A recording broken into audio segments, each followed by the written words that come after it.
Considine. I think there's a 50-50 chance every single time someone says it out loud for the first time. I accept both responses. Well, thanks so much for having me. I see, names I recognize, organizations that Fisher House has been proud to work with, to partner with in the past. So we're excited to be invited to be a part of this and talk about the things that we do for military families, veterans families, especially above and beyond the Fisher House, which is probably the reason that most people know who we are.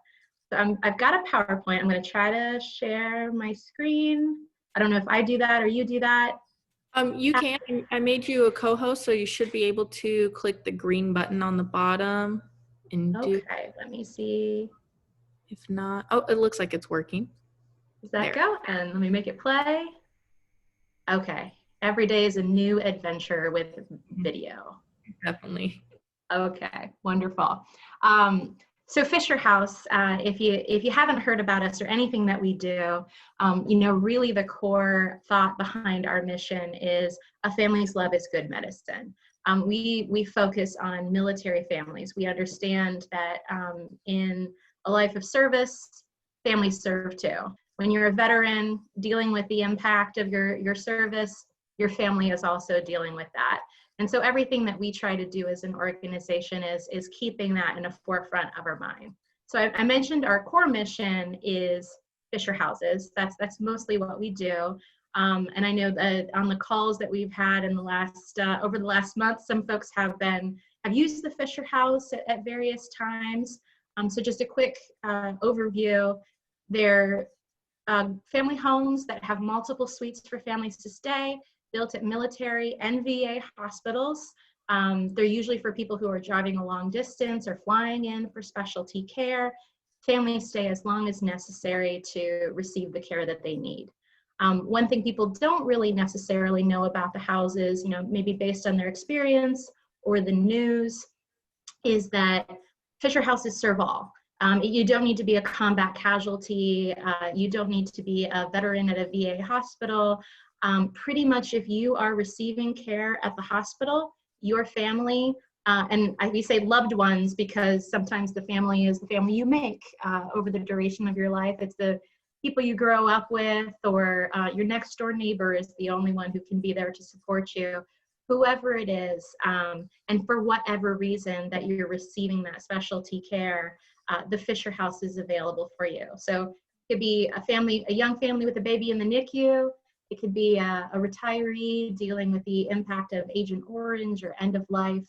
The one amazing thing that happens inside the house is beyond the walls and the roof and just a place to rest your head, which is really important, is the bonds and the relationships that form inside the house, families supporting each other and oftentimes creating lasting friendships.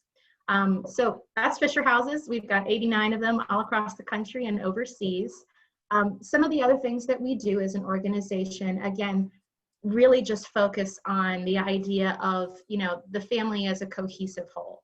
And so that is scholarships, transportation, and access to continued rehabilitation events, and other things. So I'll get into a little bit of those details here. So Fisher House, we support 3 different scholarship programs. The first 2 are actually operated and administered by Fisher House, and they've been around for 20 years and almost 10 years respectively. Scholarships for Military Children is available to any active duty, currently serving Guard or retiree. It's a partnership with the commissary. So basically if you have commissary access, then your children would be eligible for this scholarship.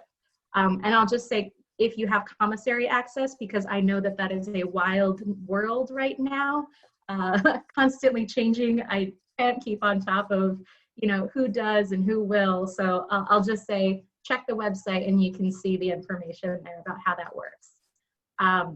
The Heroes Legacy Scholarship is slightly different. That was actually started with support from President Obama when he was in office.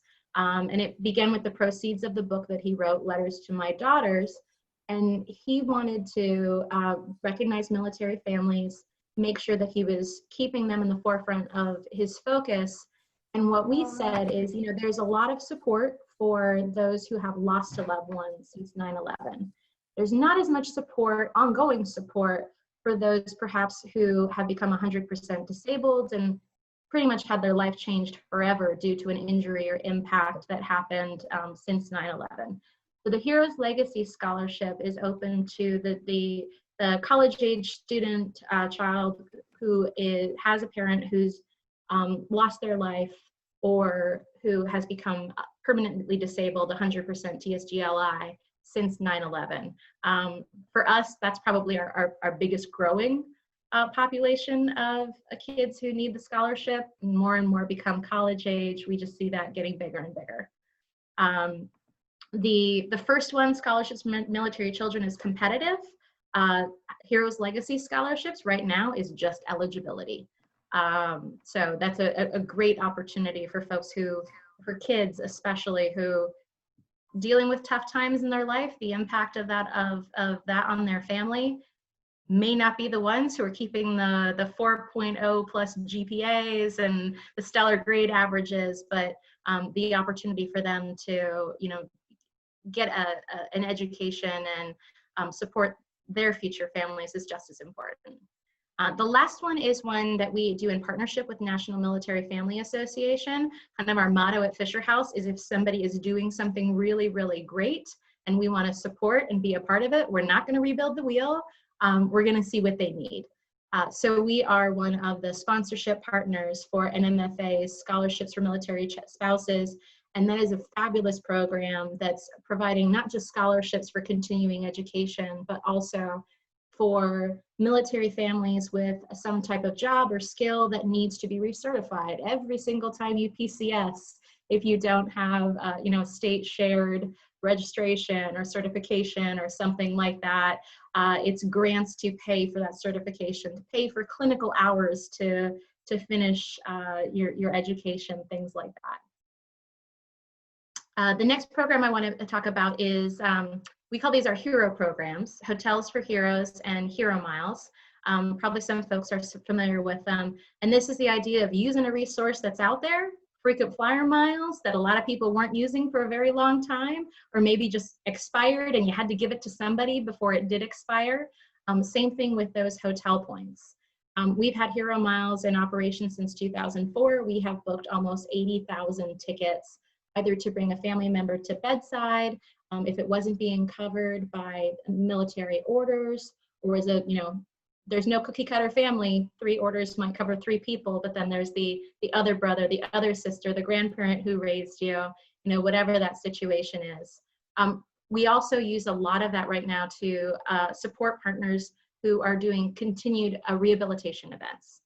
Boot camp is an example of those. TAPS, which many folks are familiar with. We're providing flights and support for TAPS. Hotels for Heroes was we built that in 2012, and that was basically the idea of, wow, we're already doing this with the frequent flyer miles. People have hotel points too. And that is the idea that you can donate your hotel points, and we will use those for families. Maybe the Fisher House is full, and a family shouldn't be penalized because they're the first person or the 14th person on the waiting list. Or maybe what we've seen expanding now in a partnership with the VA is the best medical care is not going to be at the military hospital or the VA hospital. It's going to be at the Mayo Clinic in this location. And so we work for both of these programs, we work through the caseworkers of families. So even if we get a direct call from a family in need, we'll make sure we're trying to triage and make sure that the resources that do exist are getting put to use first. If orders are there and it's just a matter of nobody's told the family, we're going to go down that route first. If it doesn't exist to help the family, we're going to respond, and we're going to make sure that we're part of the solution. We're getting people where they need to be. So the next program I'm going to talk about is the family program at Warrior Games and Invictus Games. And this is really an outgrowth of the hero programs that I mentioned before. I mean, we have seen, at Fisher House's continued recovery, families have been with their loved ones every step of the way. So when you're getting to a point, especially with the Warrior Games and the Invictus Games, those are Paralympic style events where the athletes who are participating have been a part of recovery programs with the Army, the Navy, the Air Force, the Marine Corps, SOCOM, and the family's been there for every moment of their training. They've been supporting them. We think that the family should be there when they cross the finish line or win that gold, silver, bronze medal. They should be a part of the celebration too. This is one, like Fawn said, things have been really affected by COVID. So this year, the Warrior Games is not happening. The Invictus Games, which is an international competition that the US team participates in, was postponed to next year. We're looking forward to next year. And for all of the athletes who participate, each of them can bring two loved ones, two family members or guests or whoever they might be. And soup to nuts, Fisher House will make sure that they're able to be there, provide lodging, provide meals, make them a part of the celebration for this next milestone or the end of the journey, if ever there was such a thing for somebody. So we have a great community of folks who are involved, in Fisher Houses as volunteers, people who've stayed there, people who are donors and support it. So certainly invite everybody to be a part of the Facebook or Instagram, whatever type of social media is your preference, community. And then we're always pushing information out there about, how are things going? What is the next opportunity? What is Fisher House doing? We're building lots of houses right now, continuing even during COVID. So we're not going to have any grand celebrations where we invite hundreds of our friends to be there to cut the ribbon yet. But we certainly would love to celebrate with everybody a year from now, maybe on the first anniversary of the new houses, and continue expanding that network to take care of families. And with that, I'd be happy to answer any questions. All right. Well, first I want to say thank you for coming and joining us. We've had a few presentations from you guys already, and it seems like every time you guys have a new presentation, I learn more things about you guys. So that is perfect. We try to gear to the audience. We're learning each time. Yes, it's great. It's good for them to learn new things if they've been joining us each day as well. We did have one question. Is there a cutoff for the Heroes Legacy Scholarship, and is it just for bachelor's degree or below? It is for kids going into a four-year program or transfer to a four-year program. So you're eligible, for bachelor.